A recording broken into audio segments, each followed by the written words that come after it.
The Duchess of Justice, and with me I have. Attorney Augustus Corbett, the Minister of Justice. We are the Defiant Lawyers. We provide legal analysis of trending politics, policies, personalities, and pop culture to empower you to defy this unjust legal system. Before we get into today's topic, please go ahead and like this video. Show some support for the content that we put out. Go ahead and hit that notification bell so that you will never miss a video that we upload. And share this video with your family and friends. They need to know about this as well. Happy Saturday, everyone. How are you doing today, Dad? I am fabulous, Chloe, fabulous. What about yourself? I'm doing well. I'm doing very well, and I'm so excited to get into this topic. It's another tragic topic, but I'm ready to analyze it and break it down for the rebel community and for our listeners. And today's topic we are discussing are no not warrants racist. Stay tuned right after this.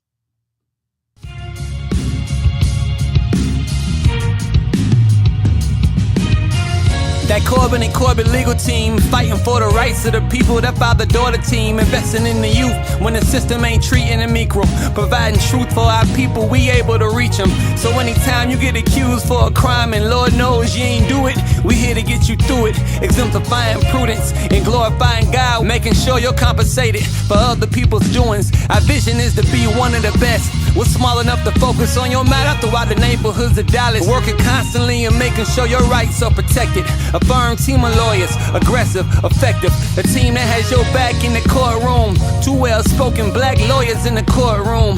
Investing time and resources when it's evident that you were treated wrong. Now you walking out of Dallas courtroom with a settlement. Corbin and Corbett, the father-daughter legal tag team that has your back in the courtroom. Our purpose is simple. To obtain the favorable outcome for each client and glorify Christ in all we do. Our vision is to be one of the best and most...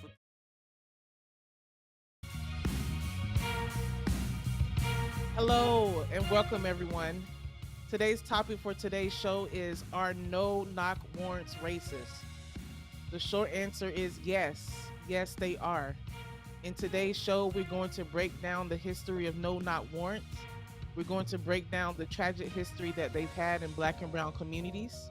We're going to break down the juxtaposition between no knock warrants and the Second Amendment and gun rights. And some of you may be wondering, why are we talking about no knock warrants today? What is the significance of it? Well, another month in America and another execution by law enforcement of a young black man. Today we're going to be talking about the Amir Locke shooting that occurred in Minneapolis, Minnesota, just a week and a half ago on February 2nd of this year. Amir Locke was shot and killed as he had just woken up from sleep at an apartment in Minneapolis, Minnesota. He was 22 years old, and he according to his family, lawfully was able to possess a weapon. So according to the USA Today, on February 2nd, Amir was sleeping on the couch in an apartment in Minneapolis, and he had a firearm on him, like millions of Americans do around this country. And at 6:48 a.m., officers used a key to enter the apartment without knocking, as authorized by a warrant that was signed by Judge Cahill. The officers, when they plunged in, saw that Amir was sleeping and he was wrapped in a white comforter on the couch. The video shows that Amir wakes up, his head peeks out of the comforter, and within 9 seconds of the officers entering that apartment, Amir was shot and killed within 9 seconds.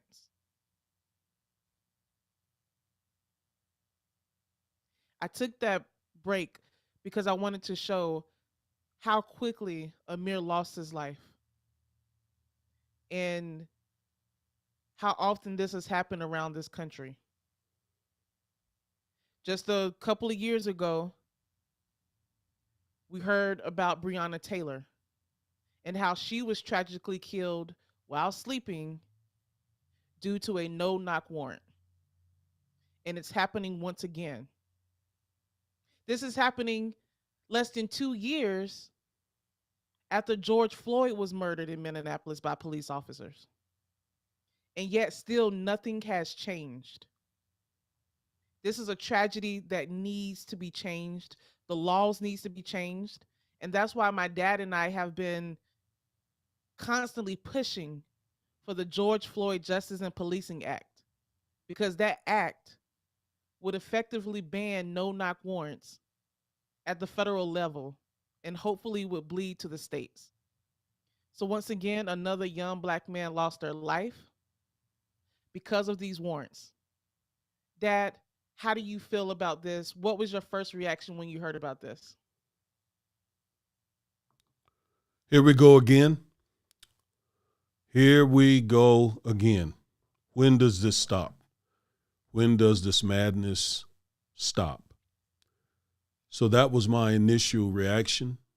I was also struck by how young this kid was. He was a baby in my estimation. There was also the element of him lawfully, from what we know thus far. If something comes out, then we will correct the record. But he was apparently lawfully in possession of a firearm, which also implicated the Second Amendment, and as it relates to Black Americans. So, there were a number of things that crossed my mind, Chloe. It's, just another tragic situation of a young black man or a young person, not just a black man. In fact, I'm going to put up a picture now. Amir Rice, Philando Castile, Breonna Taylor, and now Amir Locke. And there are others that we don't even know about. But all of these people, these 4 young people, were killed by police despite their Second and or Fourth Amendment rights. So it's just tragic. Tamir was 12, Amir was early 20s, Breonna mid-20s, I believe.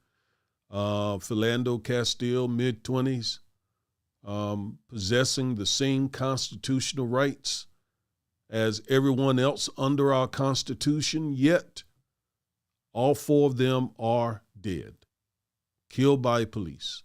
So those were some of my initial thoughts. Mine too. And it's just a pattern that has continued, especially in the last few years. We've known this happened for decades, but the deaths that you pointed out just highlights how this continues to happen over and over and over again. Now, I want to get into a little bit more of the reported facts of what happened with Amir Locke's killing.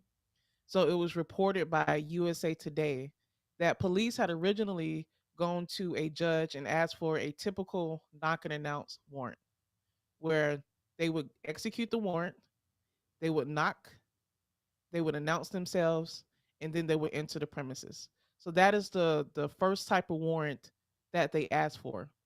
For whatever reason that has not been reported as of yet, the police went back to another judge, Judge Cahill, and asked for the no-knock warrant that was executed against this apartment complex and apartment number that Amir Locke was sleeping in. And it's inexplicable why the police went back and asked for the no-knock warrant. Now, in the press conference that they had, and news reports that are coming out, they felt that the no-knock warrant was needed for their safety. They were apparently looking for a murder suspect who had allegedly murdered someone in January. Chloe. So they felt that, yes. Chloe, sorry, I don't mean to interrupt you, but I do need to let folks know that your internet connection is not very strong, and you are essentially locking up every few seconds. And I can look at it and tell that it's not a strong connection because you're even fuzzy. You're not coming through clear. So I'm not sure what's going on with that, but we're going to try to get through it. We had this problem last week. Try to get it resolved. We will have it resolved next week. so that we'll not be dealing with this. But let's try to get on through it. If you want to take more of the lead and I chime in when I can, Dad, we can do that as well. No, I mean the preliminary things that you're saying are very important. So do it. It's just I'm sure a bit annoying for our audience to see you every few seconds. They hear you fine, but every few seconds you're locking up. And sometimes it's kind of comical because you're locking up sometimes with your eyes closed or with your mouth open. So, yeah, we'll have that resolved next time. Yeah, my bad, guys. Blame AT&T. I'm paying for the highest level internet and having these issues. So, I'm sorry that you all are having to deal with that. And like my dad said, this will be resolved next week, hopefully. Um, so, um, the no knock warrant was signed by a judge in St. Paul after the knock and announce warrant was already executed. Again, the police gave their same spiel about safety and safety of the police officers, etc., which is why they needed the no knock warrant. And unfortunately, it was signed and they entered this apartment building. And keep in mind, Amir Locke was not named on the warrant. He was not a person of interest or named in the warrant. Apparently, they were looking for someone else. He just happened to be asleep in the apartment, um, the the apartment where they were going to execute this warrant. So, unfortunately, it appears Amir got caught up in this. Subsequently, they did arrest a cousin of his, um, and accused him of the murder in which they were trying to get this warrant executed. But as of now, it appears that Amir had no involvement. His family reported at a press conference that he has no criminal history, and that he was legally able to possess that firearm. So again, police go in um, and execute another young black person in this country. And keep in mind, too, the newly elected mayor, Jacob Frey of Minneapolis, issued a statement in 2020 that he had banned no knock warrants in Minneapolis. And in his most recent campaign, he ran on the fact that he had banned these no knock warrants. And just a few weeks into um, his new election, this happens. So that was a hypocrisy that a local civil rights attorney, Nakima Levy Armstrong, pointed out when she interrupted the press conference that Mayor Frey was having with the chief of police. So with that preliminary, we want to get into two major topics. What is a no knock warrant, and how do these warrants interfere or violate our gun rights or Second Amendment rights? Do you want to take the Second Amendment rights? I will deal with the no knock warrants. Okay. Okay, I will deal with the case law history on the no knock warrants, and so we're going to try and keep this as much of a discussion as possible, rather than it being like a law class. However,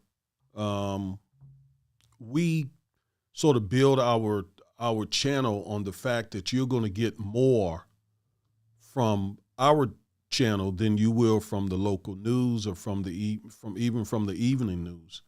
I mean, they only got a few seconds to tell you about these important issues. We have much more time to give you the backstory, and we're lawyers. I mean, we deal with Fourth Amendment, no knock warrants, searches and seizures. We deal with that every day. So we're giving you a legal analysis of this, and we can't do it in a few seconds, like the news reporters do on TV.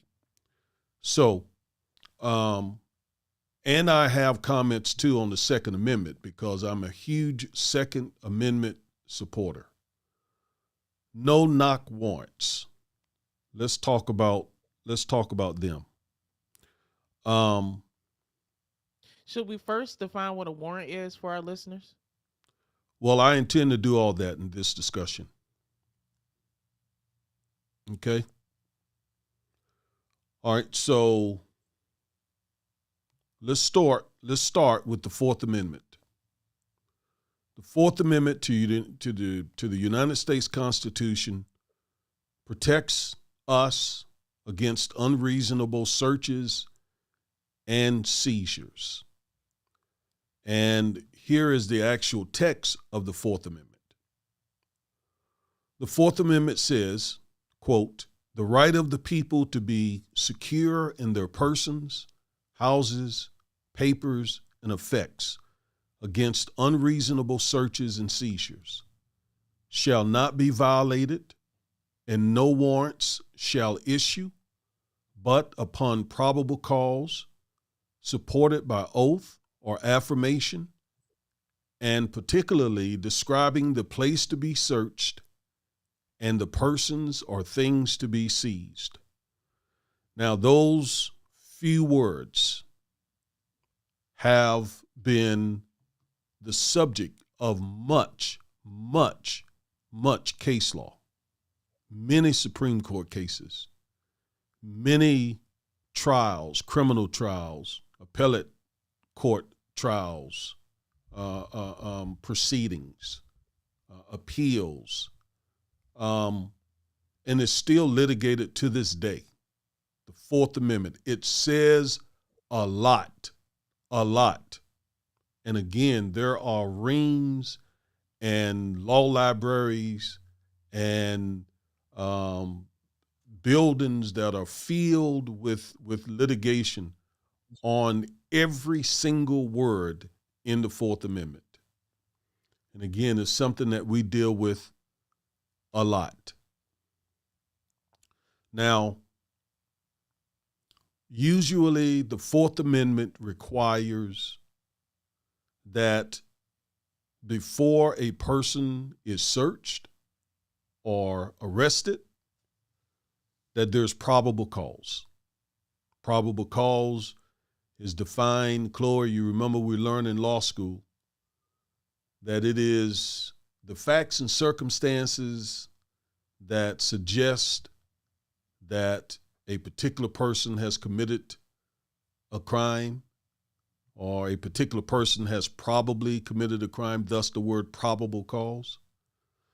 And so without that probable cause, warrants and or arrest, you said define what a warrant is. You were a prosecutor. You can probably define that better than I. How would you define a warrant? It's an order from a court or a judge that gives the police the power to do something, whether it be to search a premises, whether it be to arrest someone, or to seize someone. So it's a court order that allows law enforcement to either arrest or search a place, a person. Now, Chloe, I really want to get into this because the Fourth Amendment, I mean, it is probably the most litigated amendment in the Constitution regarding criminal law and regarding people's interactions with the police. Okay, the Fourth Amendment. I really want to get into. There are a couple of things that I really want to stress in addition to no knock warrants. Now, you said an order by a court or judge. Now, are courts and judges the same thing? What do you mean? And essentially they are. The judge is the person that sits inside the court and has the authority to issue rulings from the bench or to issue written orders, whether it be oral or written orders, instructing parties or non-parties to do something as well. Okay, yes. I think some folks don't realize when we talk about the court said this or the court said that, we're typically talking about judges, a judge or judges. So just to be clear on that. Now, I want to bring the Fourth Amendment language back up, okay? And chime in here, Chloe. So the Fourth Amendment gives people, and a little backdrop. So this country was founded by Europeans, British primarily, who were trying to escape the English monarch. They felt like the King of England was intruding on their rights, so they wanted freedom. Ironically, they denied African Americans freedom, but they wanted freedom from the monarchy. And so they came over here and they established a government. You know, they fought that war against the British, the American Revolutionary War, won that war. And in 1776, they essentially wrote the Constitution, the United States Constitution, which was really the second version of it. And starts out with "We the people." So they were really trying to make the point, no king, we're not going to make, the central government the most important and most powerful entity in the country. So that group of people, before they would ratify the U.S. Constitution, they insisted that there were certain amendments in that Constitution, and the primary purpose of many of those constitutions was to protect the people from the government. And one of those most important amendments, they're all important. First Amendment, Second Amendment, they're all important. Don't misunderstand me. But when it comes to cops interacting with people, the Fourth Amendment is critical. Now, would you agree with that before we go back to the text of the Fourth Amendment? Yeah, because the founding fathers, they came from a monarchy, the British monarchy mainly. And the monarchy, the king and his soldiers could go into anyone's home without permission, with no cause, no probable cause, none of that, and search someone's home, take something out of that person's home, even arrest that person. And when the founding fathers came over here, the huge basis of the Fourth Amendment is that as citizens, we have a reasonable expectation of privacy. So officers, government officials, the government can't just unreasonably come into our homes and search for things and seize things, especially things that are going to be used against us in a potential criminal prosecution. So the founding fathers wanted to make sure that, citizens of this country were able to exercise that privacy that they were not able to do in a monarchy, versus over here in a democracy. Yes, excellent. Thank you. That's why two of us are doing this video rather than one, because you kind of filled in the gaps that I was trying to say and explain about why the history of this country and why the founders were so adamant about having certain rights enshrined in the U.S. Constitution before they would ratify it. Because again, as you explained and as I said, they were trying to escape British royal rule. And there was no place in their minds more sacred, more private. You talked about the expectation of privacy. There was no place more private than one's home. Okay? And that's one of the elements. That's one of the reasons why this is so horrendous when we talk about the killing of Breonna Taylor and of Amir Locke. They were home. And earlier you asked me what was my preliminary feelings and thoughts when I heard about this. I forgot to tell you another one. I felt a little bit of fear because I'm a gun owner. I have many guns. Mm-hmm. And, they're with me at all times. Head of my bed, different rooms. Um, and to think about the fact that this young man was home. Breonna Taylor was home, her and her boyfriend, fiance. He was a gun owner. And so okay, let me not go down that path yet, because we're going to talk about the Second Amendment in just a moment. Let's go back to the Fourth Amendment. Let's put the text up. As I was just saying, nothing under our Constitution, no place is more sacred than our homes. And notice the Fourth Amendment protects us, protects our persons, that's our bodies, our houses. It specifically mentions our houses, our papers, and personal effects. Okay? Against unreasonable searches and seizures. And so, as you said, the way the U.S. Supreme Court interpreted this was to make sure searches and seizures were reasonable. They said you got to have probable cause. Police officer cannot willy-nilly arrest or search someone without probable cause. There are exceptions, right? There are exceptions to that, all right? But for the most part, there must be a warrant before someone can be searched or can be arrested. And that warrant must be based on probable cause.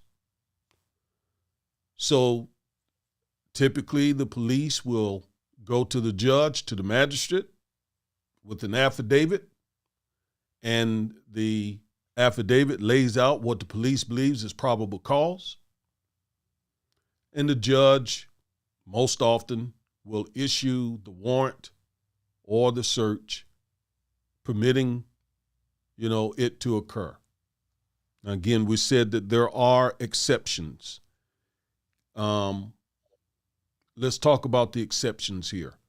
I don't want to talk about no-knock warrants yet, because that's different. They're kind of late in our jurisprudence. We'll come back to those. Yeah, we got to lay the foundation for basic Fourth Amendment search and seizure law. Exactly. That led up to the no-knock warrants in the 60s, 70s, and 80s of 1900s.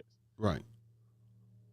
All right. So, can you tell us one of the exceptions to probable cause before police can search or arrest or seize? This is taking me back to my evidence class in law school. One of the main exceptions is if a person is arrested. So if a person is arrested, subsequent to that arrest, to that lawful arrest, a police officer can do a search, and it's called in the law a search incident to arrest, and that is where the police will typically search the person who they've arrested, and if the person is near their car or automobile, they'll search the car as well.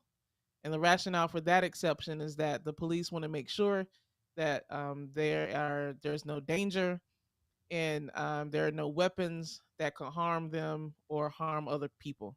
So if a person is arrested, um, even without a search warrant, that person can be searched. Another exception to the rule that a person can only be searched with probable cause or a search warrant is if a police officer sees some type of item in plain view. So let's say that you are stopped by the police in your car because your traffic light was out, and they see a bong in your passenger seat. That could be an exception. They could say, "Hey, that bong was in plain view. I want to search your vehicle." But another huge thing, and we have to stress this, another huge exception to the rule that police officers and law enforcement cannot search you or your home without probable cause or a search warrant is consent. consent. Ooh, boy. Before we go, Consent. before we go there, before we go there, let me just throw in one other exception, and then let's go to consent. Okay? Yeah. Because, wow. Okay. All right. So before you talk about consent, one other exception. I know you were going to say it, but let me just throw it out there because consent is where I want to get to. Another huge exception to the probable cause warrant requirement are exigent circumstances. Yeah. Okay. What in the world what are exigent circumstances? That's when something is going on so horrendous, so bad. Somebody's getting shot. Let's say the police are standing out somebody's door and all of a sudden, bang, bang, bang, gunshots go off. Well, obviously the police is not going to have time and is not required by law to go and get us the probable cause, get a warrant or any of that. In fact, the shots are probable cause. Something is going on. So at that moment, that officer can go into that house legally. Well, that's an extreme example. Suppose the officer, you gave the others, the good ones. If the officer peeps his head in there and sees, a bag of dope, but let's say he doesn't see a bag of dope, he or she, let's say they smell some dope. Yep. Okay. Let's say they hear someone scream, help. Okay. Now we're dealing with exigent circumstances. So sort of emergency type situations. The officer can go in. All right. So incident, a search incident to an arrest. We'll come back to consent. Exigent circumstances. These are all exceptions to the requirement that the officer has to get a warrant. If he sees something, he or she sees something in plain view, there again.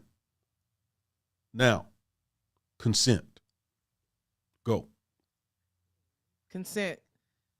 Guys, if the officer, he or she does not have probable cause and they ask to search your vehicle, you do not have to allow them to search your vehicle, search you, search your home, or search any of your personal effects. Because in fact, you should say no. Yes, you should say no. Yes. Respectfully. Let's just keep it plain. Thank you. Let's just keep it plain. No, you cannot search my vehicle. No, Mrs. Officer, you cannot search me. No, Mrs. Officer, you cannot come into my home. Period. But period. Point blank. You can say no under the law, and you should say no. Respectfully. Well, hold on, because some people say right there, Chloe. They'll say right there. But I mean, it was the police. I mean, what's going to happen if I say no? I mean, what's going to happen? I mean, I don't want to make them angry. I don't want, I ain't got nothing to hide. And some people say they ain't got nothing to hide, and all the time they do have something to hide. I mean, how many times have we had folks to say, well, I didn't have anything to hide? And we were like, yes, you did. You had a pound of dope. I mean, what do you mean? So,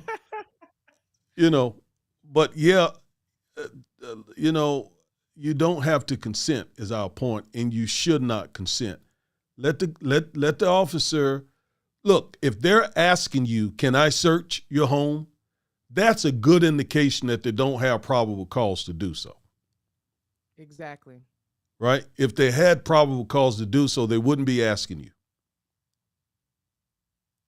Yeah. All right?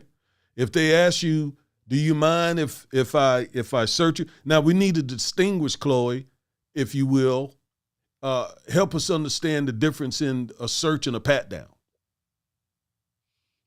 So a search under the Fourth Amendment is where the officer may actually be seizing something off of you and it's more robust than just a pat down.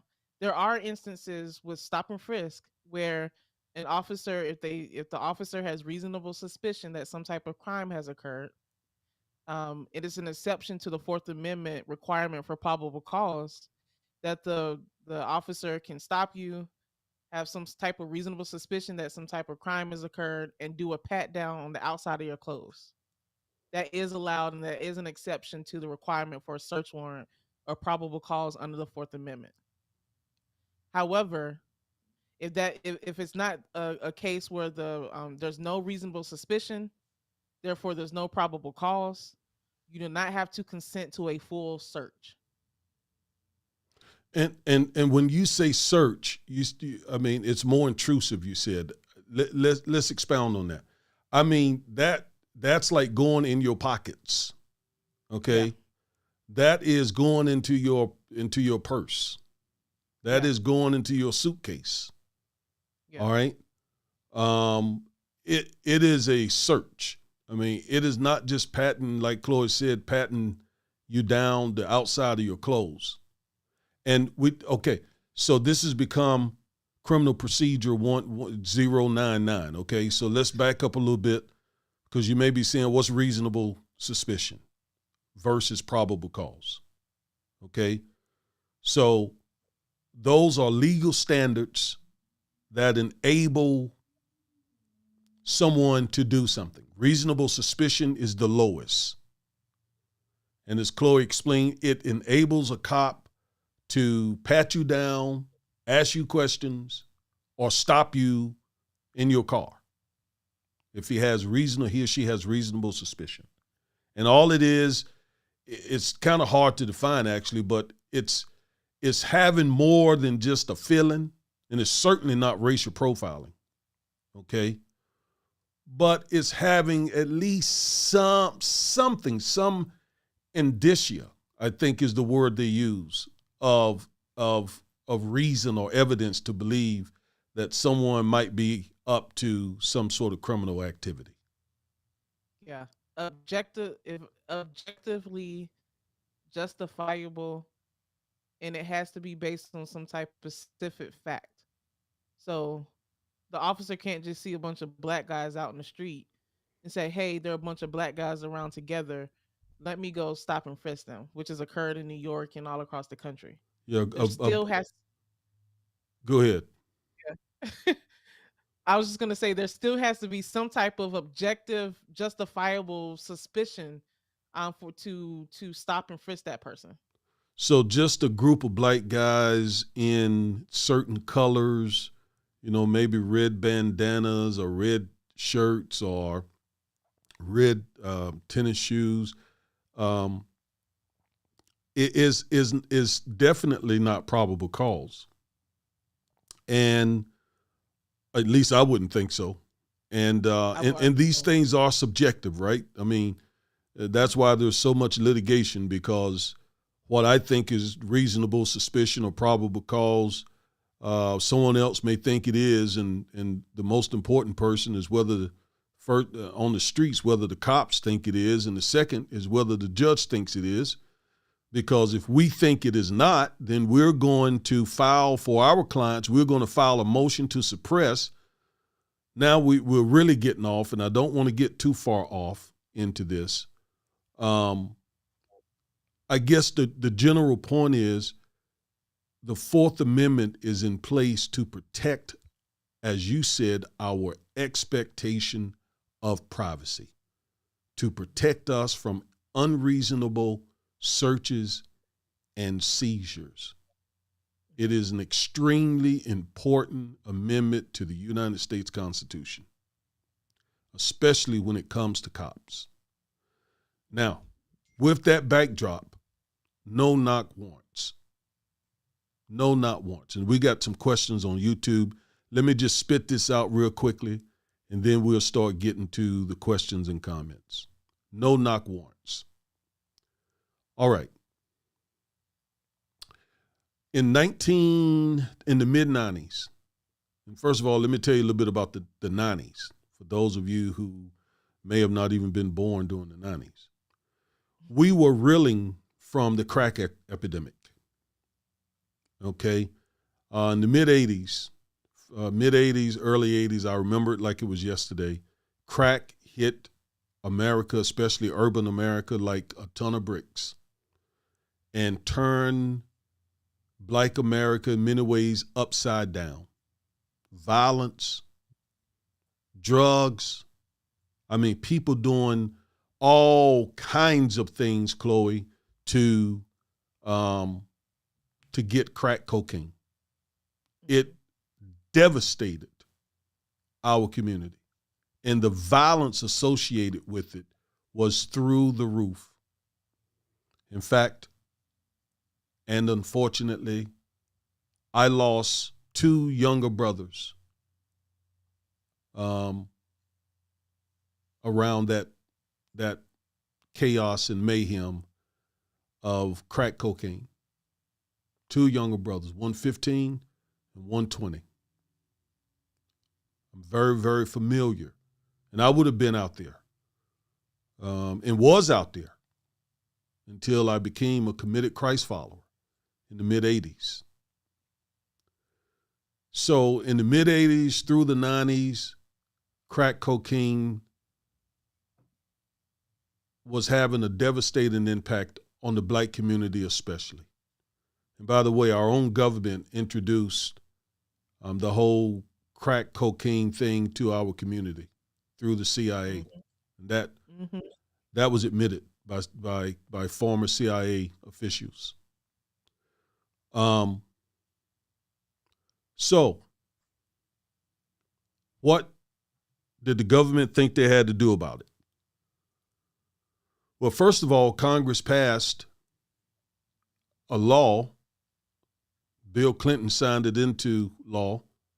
Congress enacted it. Bill Clinton signed it into law with a lot of Black support to try and get a handle on crack cocaine. So he signed a law. He signed a drug bill into law. Bill Clinton did. And the United States Supreme Court also took part, did their part, what they thought was necessary to also fight crack cocaine, to fight the crack cocaine epidemic. And essentially what they said in the case in Wilson versus Arkansas, the United States Supreme Court, and the writer of this case, the author of this case, the person who wrote the opinion, was Justice Clarence Thomas. And essentially, they said, yes, we affirm that the Fourth Amendment requires a warrant, probable cause, all of that. However, I want to read some of this language. However, the court said,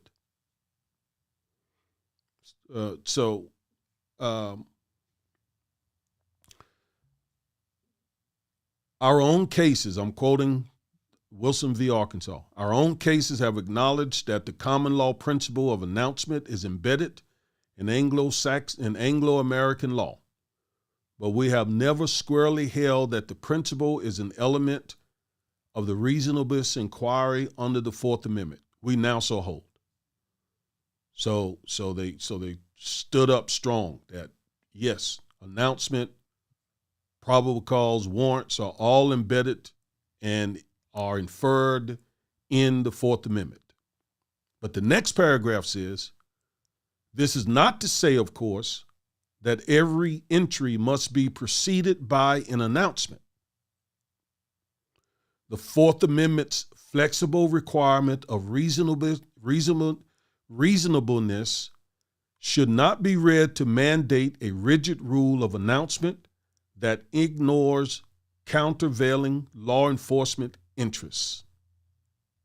That language right there is the reason we have no-knock warrants. I'm going to read it again. This is not to say, of course, that every entry in someone's home must be preceded by an announcement.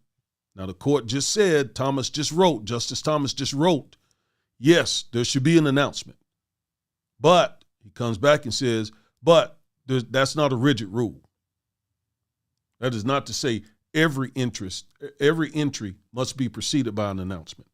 The Fourth Amendment flexible requirement of reasonableness should not be read to mandate a rigid rule of announcement that ignores countervailing law enforcement interests.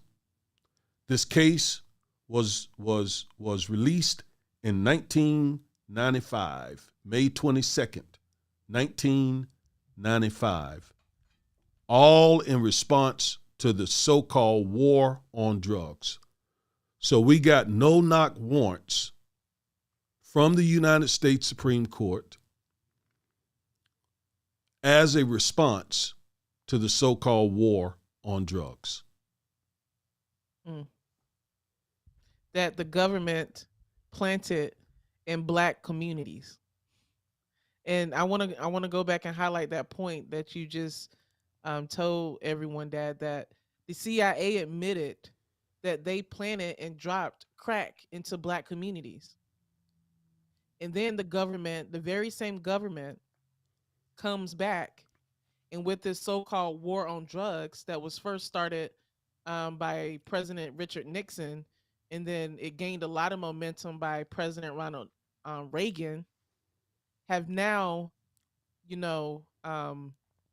don't forget Bill Clinton. And Bill Clinton, thank you. And Bill Clinton. And George Bush, both Bushes. And George Bush. All of that crowd. Yes. All of that crowd. Now it's an issue. The drugs that you planted in the communities, now it's an issue. And what was used to resolve this so-called issue? Allowing officers. To me, it's kind of like a contravention of the warrant requirement of the Fourth Amendment to knock and announce. Yes. To knock and announce. If we have a reasonable expectation of privacy in our homes, on ourselves and personal effects, but specifically our homes with this, but if the police can just go to a court, get a judge to sign a warrant, and the judge says, well, you don't have to announce yourself, you can just go into the house, this is violating our constitutional rights. This is violating the Fourth Amendment specifically. And it's violating specifically a lot of times the constitutional rights of Black people for a reason that the government introduced the drugs into the Black community in the first place. I mean, it makes no sense. And even worse, it's malicious and it's by design. And that is why, I'm going to go back to this. That is why we need to be getting on our lawmakers in Congress and the Senate to pass the George Floyd and Justice and Policing Act, which would ban no-knock warrants on the federal level. And we hope it would trickle down to the states. Because as of right now, no-knock warrants may be issued in every state except Oregon, Florida, and Utah. So no-knock warrants can be issued in 47 states except Oregon, Florida, and Utah. And that needs to change because the reasoning behind it was based on false premises. Sort of like, in my opinion, the reasoning behind the Constitution in the first place, which is, life, liberty, and equality for all. But we won't get into that today. And unfortunately, this racist history of no-knock warrants based on the big lie of the war on drugs has led to another young man being killed, Amir Locke. So that is the cycle, that is the circle that has come back to. All right, so this is a good time to say hello to some of the legal rebels. Nuvi says, I'm here, but I'm driving, so can't chat. That's all right, Nuvi, just listen. Let's see. As always, our biggest subscriber and supporter, your mom, my lovely wife. She says, good to have you join, to Nuvi. So she's handling that part. No, none. Great question. Do sneak and peek warrants still exist and use? Yes. Yes, they are.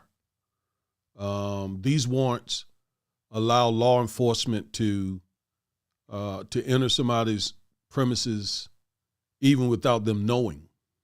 I mean, just clandestine, covert operations, searches and so forth. Yes, they are still allowed. Let's see. Hey, Chief, good afternoon, everyone. Good afternoon to you, hey, Chief. Glad What's you up? are here. All right. Let's see here. I think Alicia. I saw Alicia and DJ. Yes. What's up? Hey. To Alicia and DJ. Glad you all are here. All right. Now we need to say here, because these kinds of comments and questions can get very specific.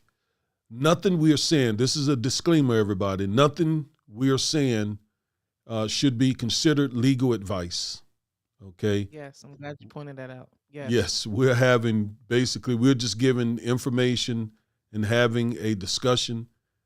Every case is based on unique facts and oftentimes unique laws that are different from jurisdiction to jurisdiction.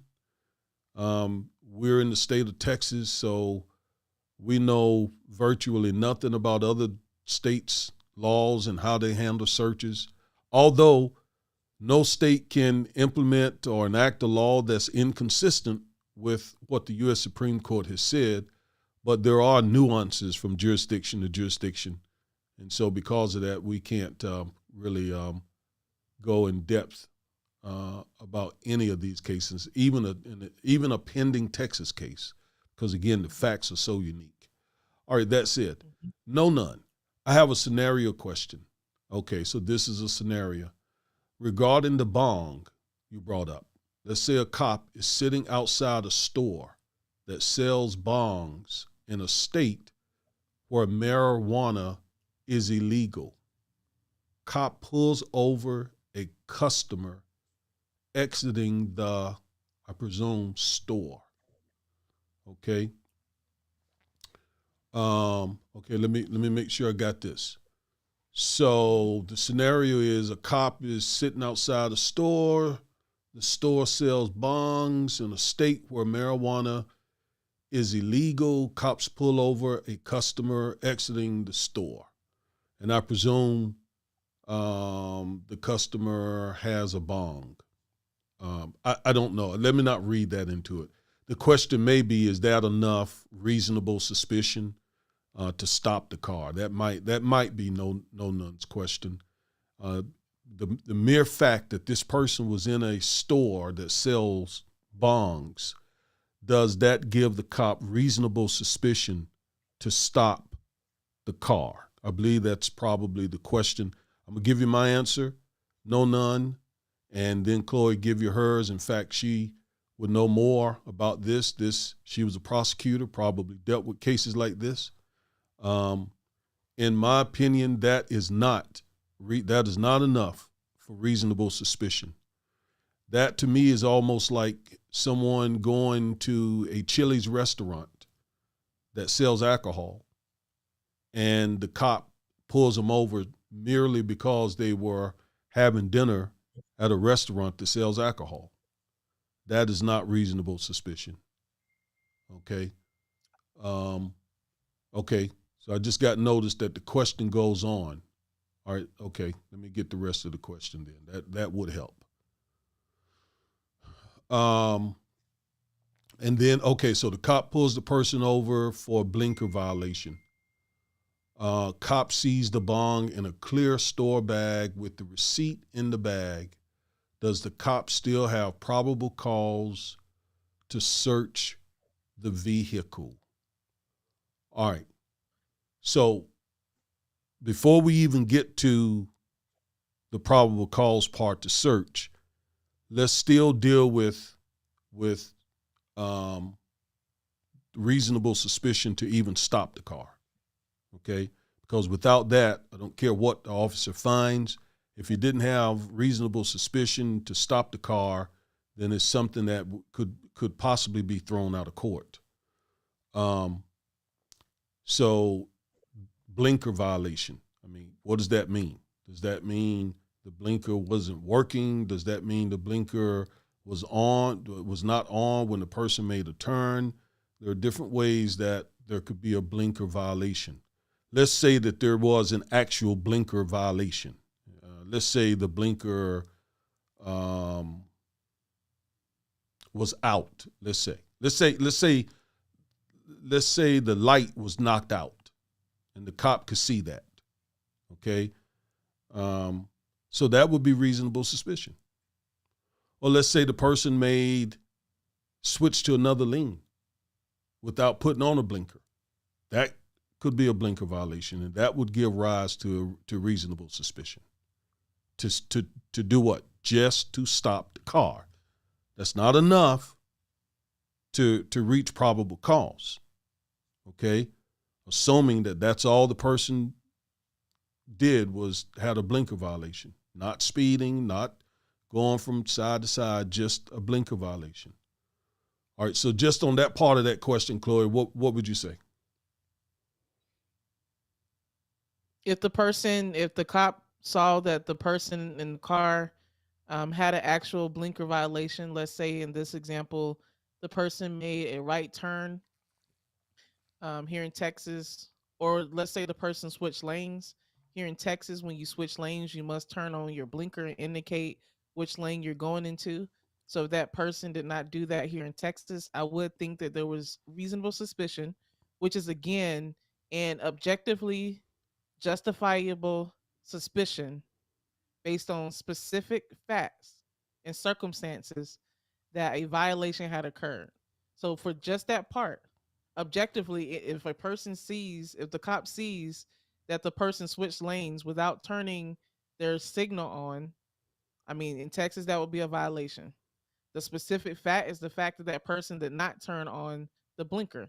So yes, the police at that moment has enough reasonable suspicion to pull the person over. And that's where we're at now. So let's say we're now in the scenario where the cop has pulled the person over, and the cop is now getting out of the car and approaching the car of the person that he stopped. All right. Then the question goes on. Cops seize the bong in a clear store bag with the receipt in the bag. Does the cop still have probable cause to search the vehicle? All right. So first of all, the bong in the state of Texas, Chloe, you did these actual cases. This is a Class C misdemeanor in the state of Texas because it probably would be considered drug paraphernalia. So a person could be charged with the bong in the car in Texas for possessing drug paraphernalia, a Class C misdemeanor. Miss Former Prosecutor, am I right about that? That's correct.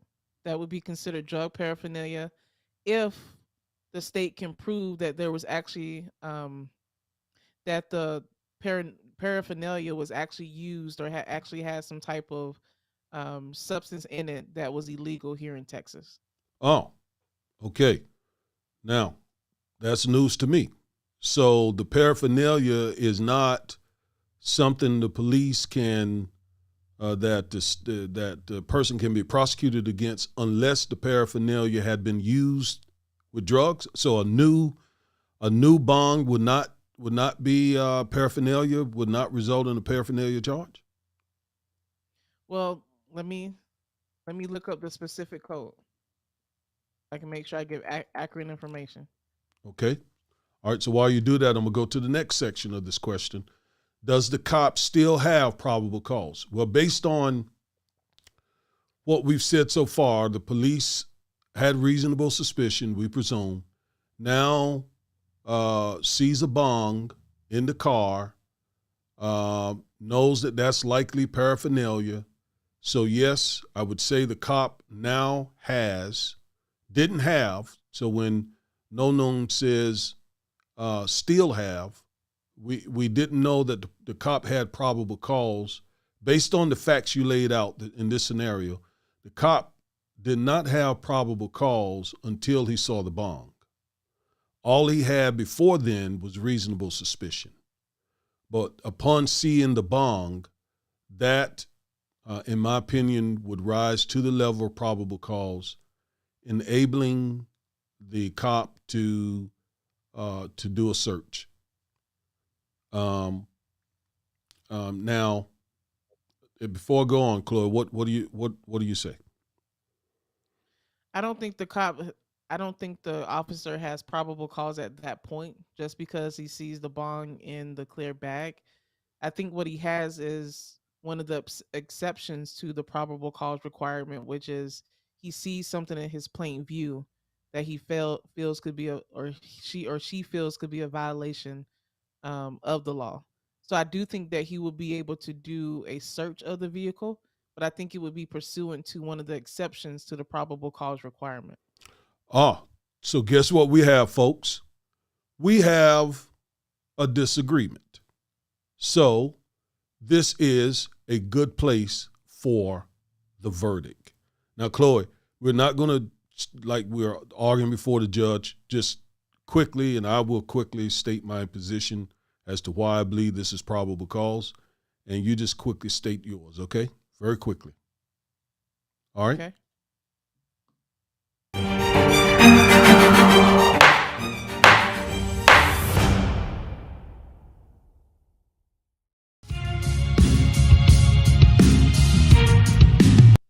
Oh, it went to our intro. Shouldn't have done that. But so, Your Honor, so basically, I would say that this is probable cause, seeing a bong in the car. I mean, clearly the officer knows that a bong is used for drugs.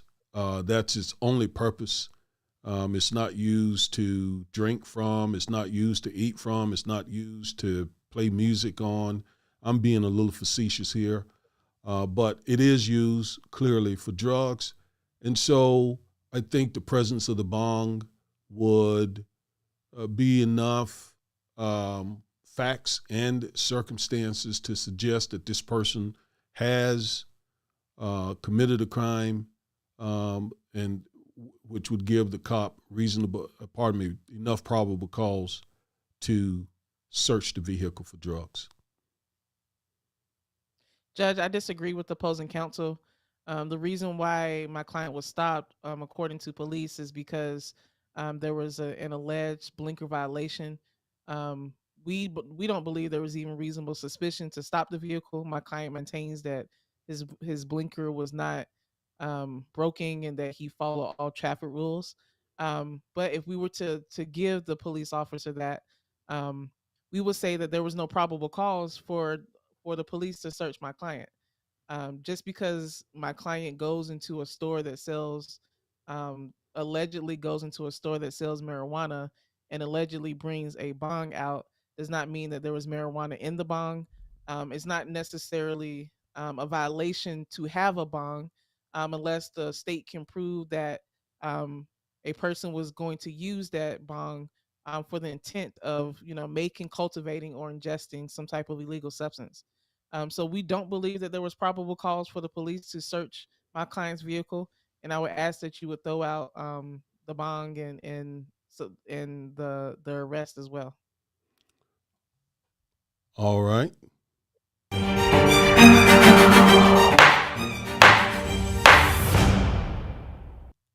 Now, I do think that that's probable cause. Chloe doesn't think that the bong is probable cause. It would be left up to the judge to make that decision.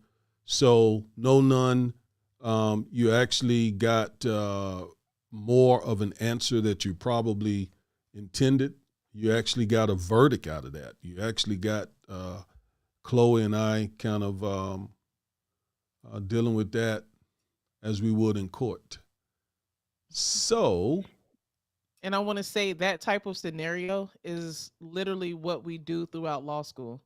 Um, Most law school exams, the professor will give you a set of facts, and you have to argue and you have to apply the law that you've learned to those set of facts, and give the professor your analysis. So this is what we do throughout law school, literally. analyze these type of fact scenarios. I did see a question from Nuvi, or a statement from Nuvi. She said she lives in Utah and she didn't know that that Utah prohibited no knock warrants. So from what I read, in 2014, there was a law in Utah that prohibits no knock warrants for cases only involving drug possession. So that's what I was referring to. Okay. That if a case is only for drug possession, according to the law that I read in Utah, uh, police cannot execute no knock warrants. And once again, we're not licensed in Utah or any other Right. state other than Texas. Exactly. We don't know for sure. Exactly. Nuvi, you probably know the law better in Utah than we do. That is true. All right. Okay, so your mom said, wow, she didn't know that Clarence Thomas introduced no-knock warrants in a Supreme Court case in the 90s. And as a follow-up to that, Nuvi said, Thomas just wrote the majority opinion. That doesn't mean he's solely responsible. Disappointing, but he isn't alone in this action. All right, so it is true that Justice Thomas was part of the majority in this case, and he had the task of writing the opinion. I don't know why he was given that task. I think at that time, William Rehnquist was Chief Justice, and I don't think John Roberts had been appointed Chief Justice by that point. I don't know. I'm not sure. But what's most disappointing is the fact that, I don't know. It's kind of, crack was really devastating the country, especially Black America. I remember that very, very, very well. And there were a lot of blacks who supported, nearly anything that could be done to bring the crack epidemic under control. It was that bad, Chloe. You were, just a toddler. It was horrible. It was horrible. It devastated the Black community in many ways. Young men, I remember, a lot of my family lives in New York City.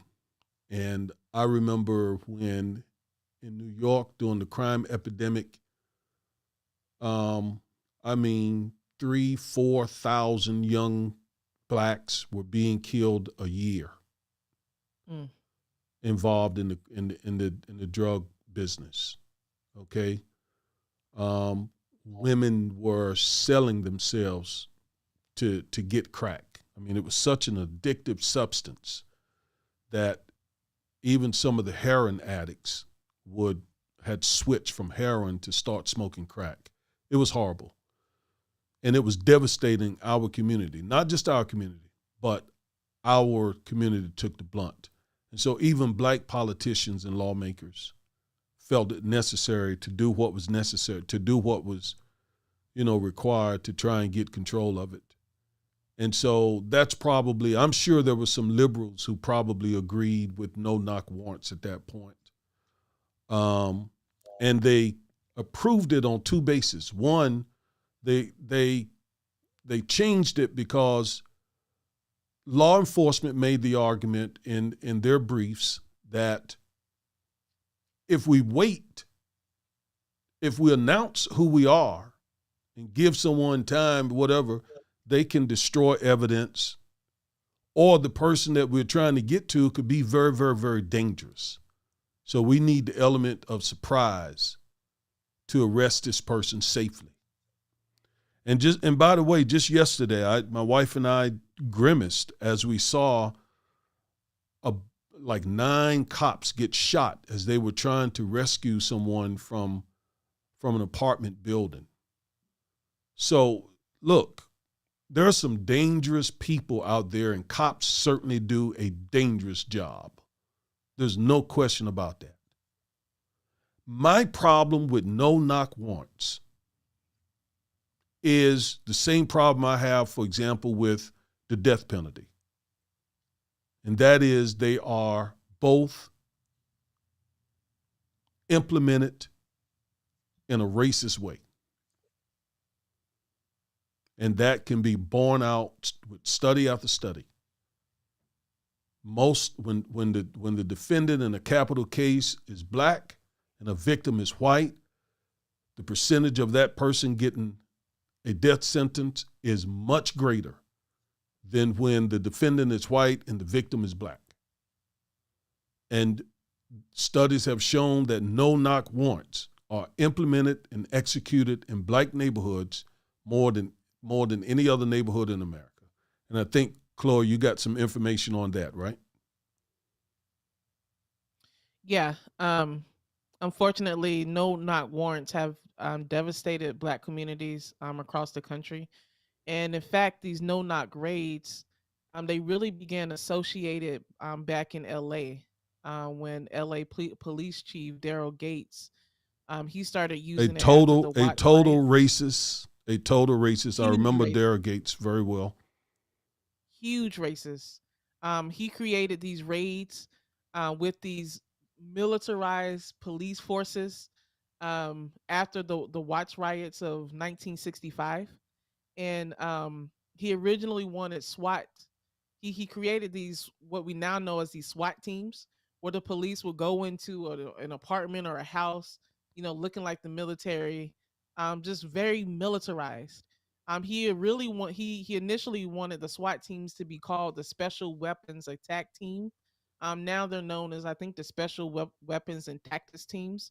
So this has this was yes, that is the picture. This is what they wanted it to look like.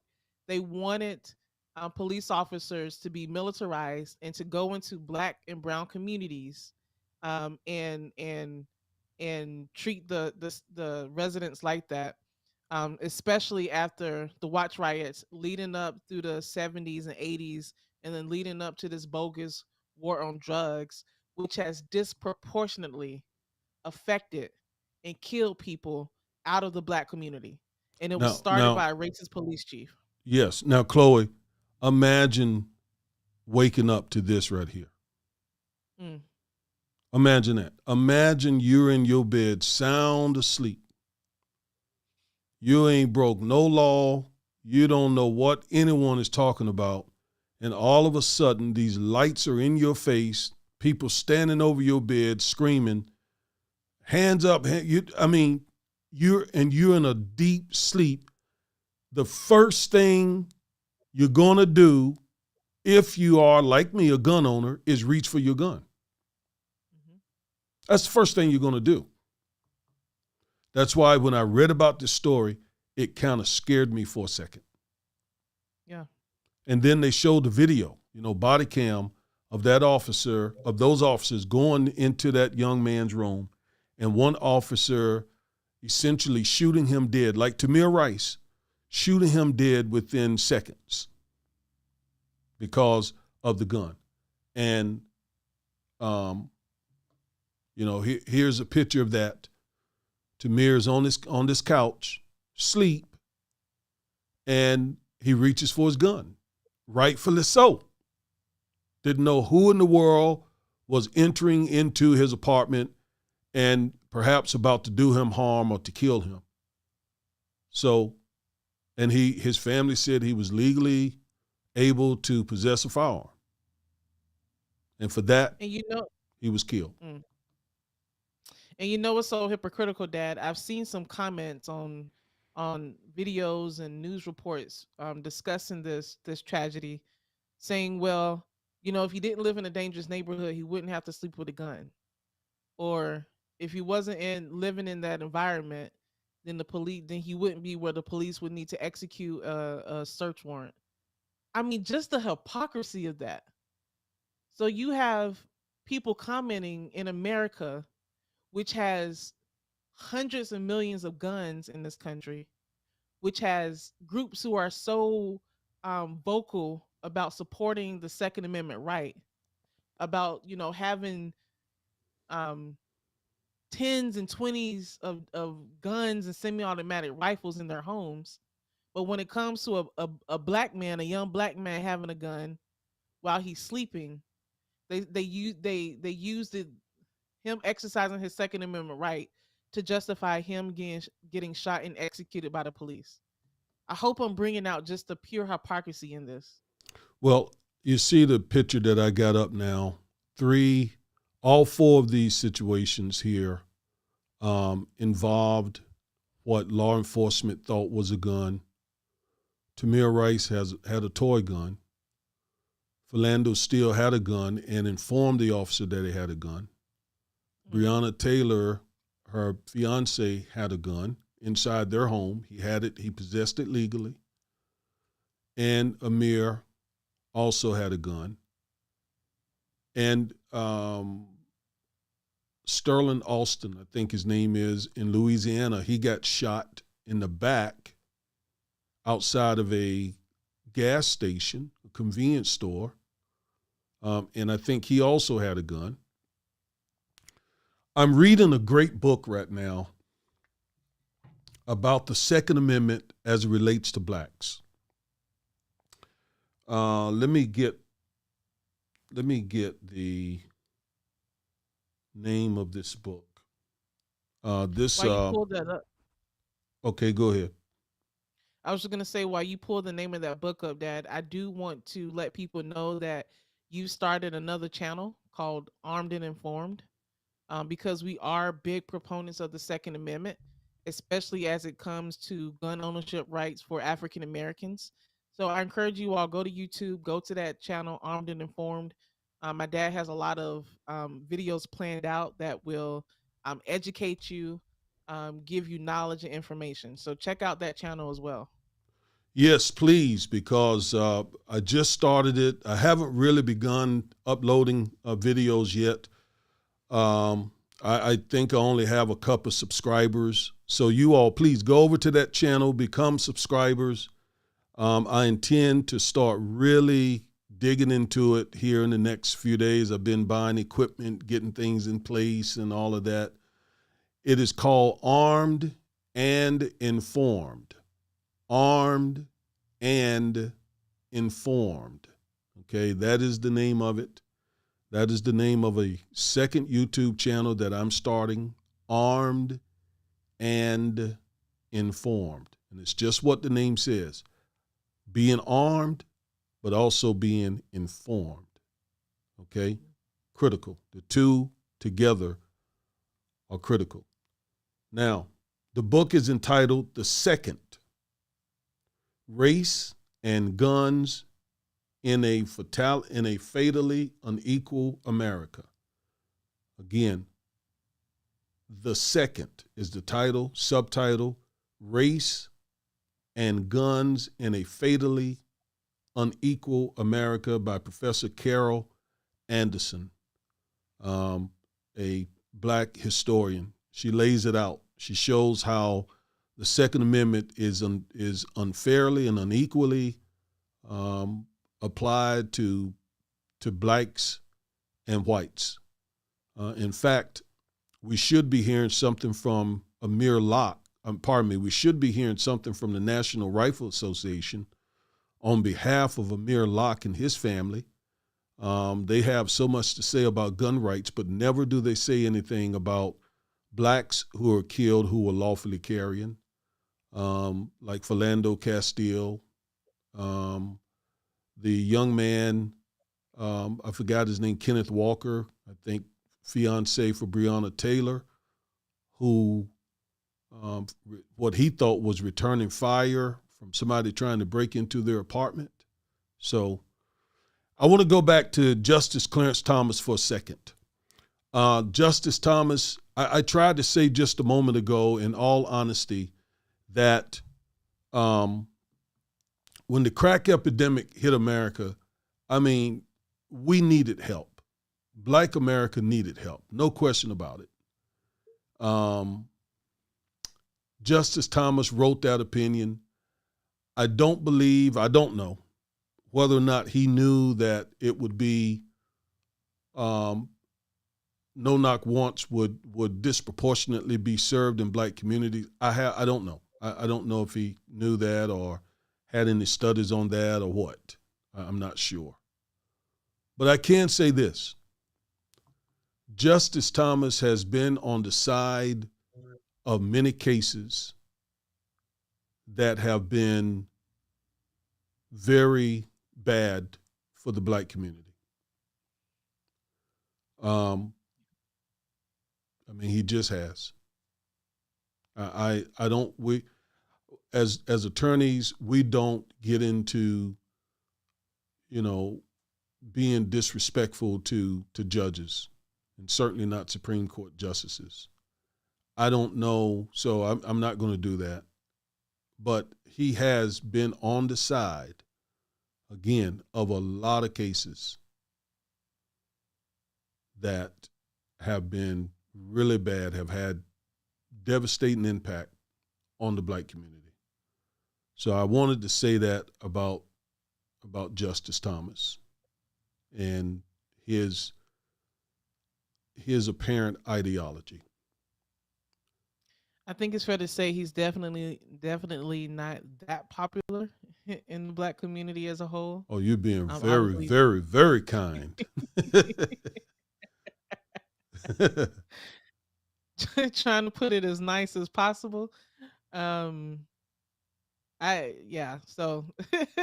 just leave it at that. He's definitely not the most popular figure in the black community as a whole. And it's opinions like the one that we mentioned today are the reason why, as well as others. So, all right. If there are any questions, let us know. Someone said, "Someone get the troll out of here, please." Yeah, I see the troll.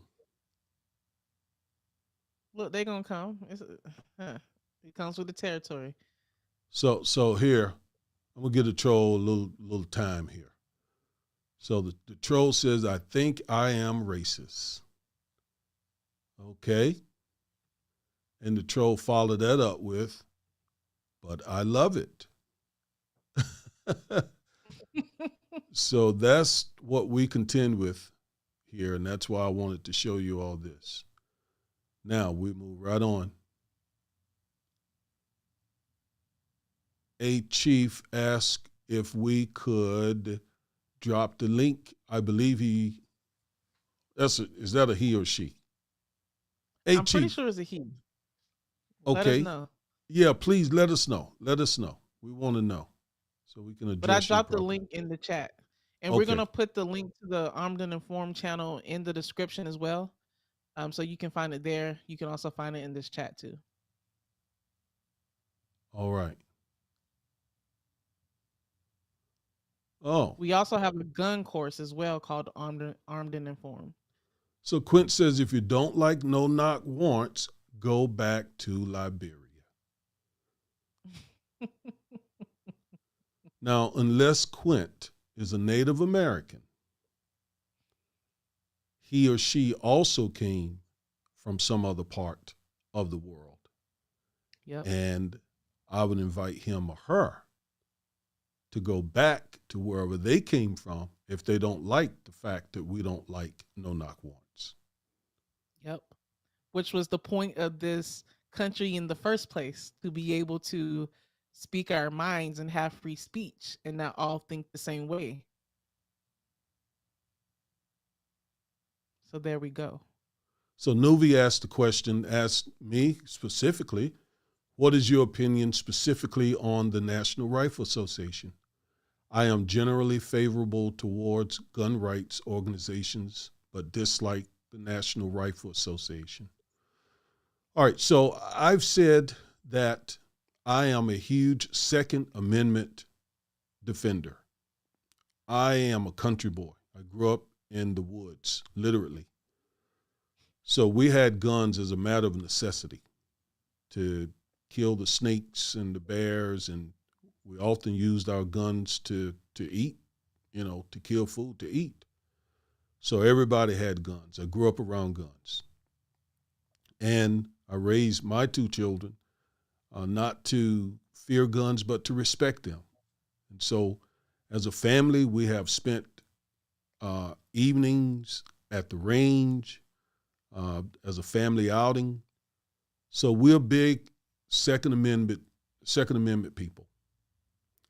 To that degree, I agree with the National Rifle Association.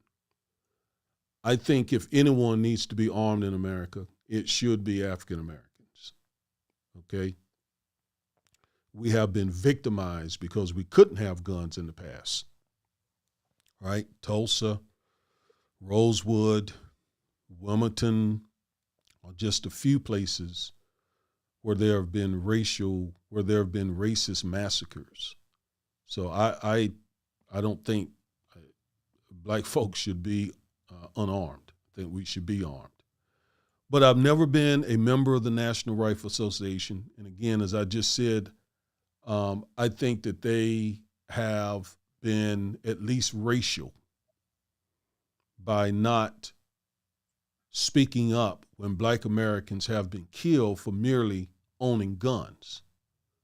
You would expect and think the National Rifle Association of all organizations would have overlooked color and just affirm these people's rights to be firearm owners without getting killed for merely being black and owning a firearm.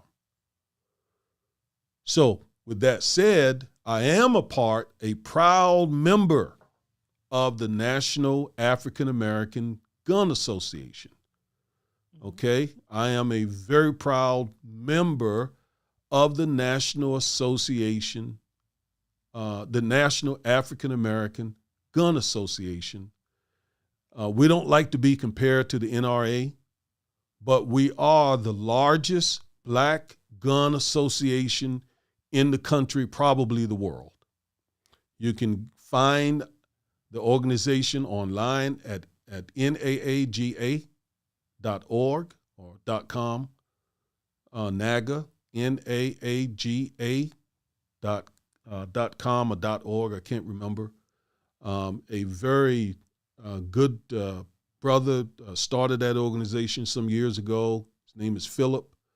And Philip has done a tremendous job. In fact, just a couple of weeks ago, I received two, Chloe, I don't know if you got copies, but I got 2 copies of a newly issued magazine, paper magazine that NAGA has produced. And it is just beautiful. It's beautifully produced, has some great articles in it.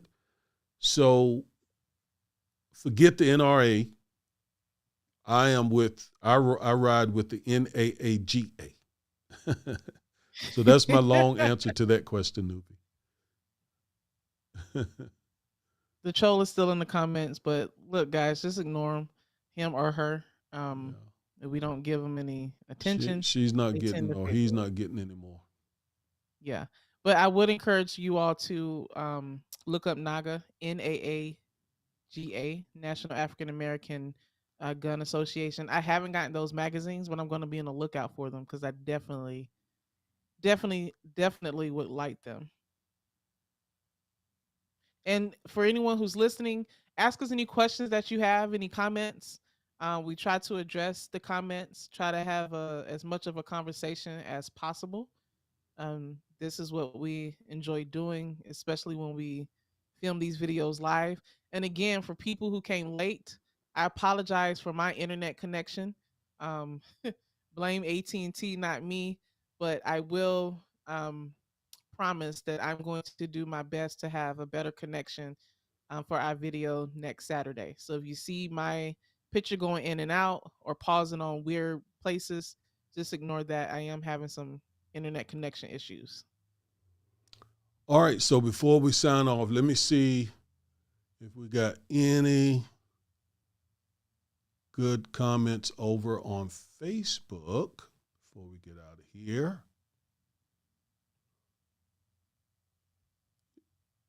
And in response to your response to Nuvi's question, Nuvi said the history of the NRA is rather racist.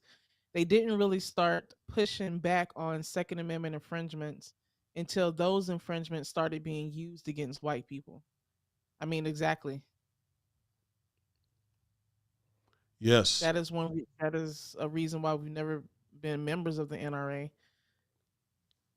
Although we're huge Second Amendment defenders, I Yep. just couldn't get with that organization. I couldn't. Yeah. That's why when I learned about NAGA, wow, I jumped at that opportunity. And Chloe, we're both members. Yeah. I'm a member as well. My dad, he definitely taught me how to shoot. We are armed. So you taught us your former military dad, so you received training from the military.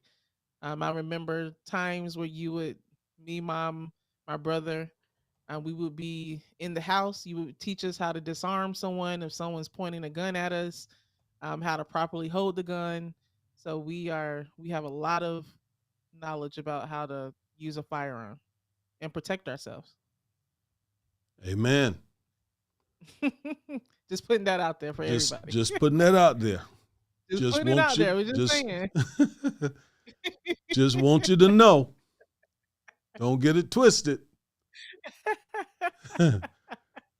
I want to see here if I found NAGA, and it's actually NAAGA.co,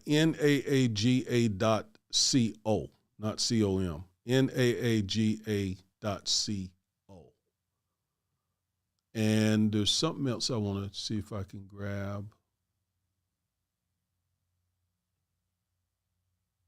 Yeah. Can you see that, Chloe? Mm-hmm. Okay, that is the organization right there. Welcome to the National African American Gun Association. So there they are. So if you want to join, and I think it's not limited to Black Americans. I think anyone can join. But of course, with the name National African American Gun Association, it is to encourage safe, responsible gun ownership amongst African Americans. Yeah. All right, so I guess go ahead, Chloe. I was just gonna say, just as a recap, are no-knock warrants racist? Yes, they are, in our opinion. Unfortunately, a young 22-year-old man, Amir Locke, lost his life because of the execution of a no-knock warrant. He was in his home, asleep with his firearm that he was legally allowed to possess, according to his family. And unfortunately, because of these warrants, he was shot and killed. Um, Again, the no-knock warrant and no-knock raids came after the so-called war on drugs, after the militarization of police in this country, in response to the Watch riots of the 1960s, and it has had a devastating impact, an absolutely devastating impact on the Black community in this country. So again, we encourage you all to reach out to your Congress people, to your senators, so that we can get the George Floyd Justice and Policing Act passed. We need that act passed. We need people to still put pressure on lawmakers to pass it. We need these no-knock warrants to be obliterated, because they really, in my opinion, they serve no purpose. Um, so we thank you all for listening to us today. Anything else you want to add, Dad? Well, just one last thing. I do want folks to remember that Amir was not the subject of the no-knock warrant. Apparently, he had nothing to do with any criminal activity. So, I mean, the young man died needlessly, I would say shamelessly. Yeah. And you mentioned, and I think we need to mention again, Chloe, that it is the reason why the U.S. Supreme Court is likely not going to do anything about no-knock warrants. And it's the reason, because they're not. The only other solution is that either states do something about them, or the U.S. Congress passes the George Floyd Justice in Policing Act. And we know in order to do that, the Senate is going to have to become filibuster proof. Okay?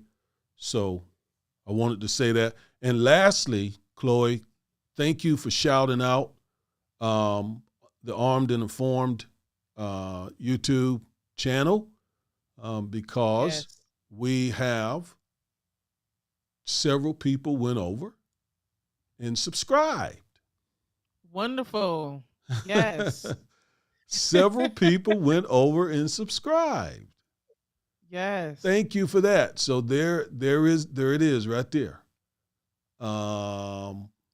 We had 2 subscribers. Now we got 4. So we're growing. Woo! Woo. Thank you all for that. Thank you for that. Please share that channel as well. Let people know about it. Yes. There's going to be a lot of good information. My dad we've developed a course, Armed and Informed, that we're probably, we may put out later this year. Please continue to share that video, share our video, like our videos down below. We really appreciate the community that we've built, all of the people who come and listen to us and interact with us and the conversations that we have. That is why we continue to do this every Saturday, and we're going to continue in the foreseeable future. I'm so glad that I'm able to do this with my dad and have this channel, which is just a reflection of our law practice. The fact that we're able to talk about these justice issues, every single day and do it on YouTube as well. It's absolutely amazing. Thank you for Mom for everything she does behind the scenes as well. She is kind of the glue that keeps us together, both the law firm, the YouTube channel, and our family. So thank you all. We hope you have a wonderful and happy Saturday. In case folks were wondering what they've been listening to, check this out. You're listening to The Defiant Lawyers, the YouTube podcast that's educating America about civil rights. All right. How was that? That's us. All right. So we are out of here. Peace, love, and soul. Yes.